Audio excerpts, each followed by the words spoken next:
Friends ఇప్పుడే అందిన వార్త ఘోర విషాదం 14 మంది కన్నుమూత. వివరాలు వీడియోలో తెలుసుకుందాం. వీడియో స్కిప్ చేయకుండా పూర్తిగా చూడండి. అప్పుడే కంప్లీట్ ఇన్ఫర్మేషన్ అయితే అర్థమవుతుంది. అలాగే ఇంకెవరైనా మన ఛానల్ సబ్స్క్రైబ్ చేసుకోకపోతే వెంటనే సబ్స్క్రైబ్ చేసుకోండి. ప్రభుత్వం నుంచి వచ్చే ముఖ్యమైన అప్డేట్స్ అన్ని మిస్ కాకుండా మీకు ముందుగానే మన ఛానల్ ద్వారా నోటిఫికేషన్ అయితే రావడం జరుగుతుంది. సో ఛానల్ వెంటనే సబ్స్క్రైబ్ చేసుకోండి. ఇంక వివరాల్లోకి అయితే వెళ్ళిపోదాము. గాజాలో వెంటనే కాల్పుల విరమణ చేపట్టాలని ప్రపంచ దేశాలు మొత్తుకుంటున్నా ఇజ్రాయెల్ మాత్రం దాడులు ఆపడం లేదు. తాజాగా ఆక్రమిత వెస్ట్ బ్యాంకులో ఇజ్రాయెల్ సైన్యం దాడికి పాల్పడగా 14 మంది పాలస్తీనియులు మరణించారు.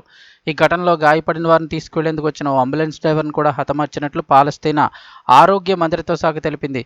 శుక్రవారం తెల్లవారుజామున దాడులు ప్రారంభించిన ఇజ్రాయెల్ సైన్యం సుమారు 24 గంటలకు పైగా నిరంతరం కాల్పులు జరిపారని వెల్లడించింది. పాలస్తీనా నగరమైన తొల్కర్ము సమీపంలోని నూర్ షాం ప్రాంతంలో దాడులకు పాల్పడినట్లు పేర్కొంది. మరణించిన వారిలో 16 ఏళ్ల బాలుడు కూడా ఉన్నట్లు తెలిపింది.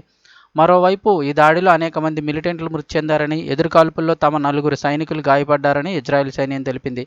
అలాగే సెంట్రల్ గాజాలో సైనికులు దాడులు నిర్వహిస్తున్నారని, అక్కడ వారు పాలస్తీనా సైనికులతో పోరాడుతున్నారని పేర్కొంది.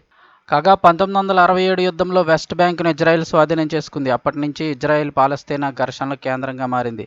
గత ఏడాది అక్టోబర్లో ప్రారంభమైన ఇజ్రాయెల్ హమాస్ యుద్ధం మరింత ఉధృతంగా మారింది. గాజాలో ఇజ్రాయెల్ సైన్యం చేస్తున్న దాడుల వల్ల అక్కడి పౌరులు ఆహార కొరతతో అల్లాడుతున్నారు. పలు దేశాలు మానవతా సాయం అందిస్తున్నప్పటికీ పరిస్థితులు భయానకంగానే ఉన్నాయి.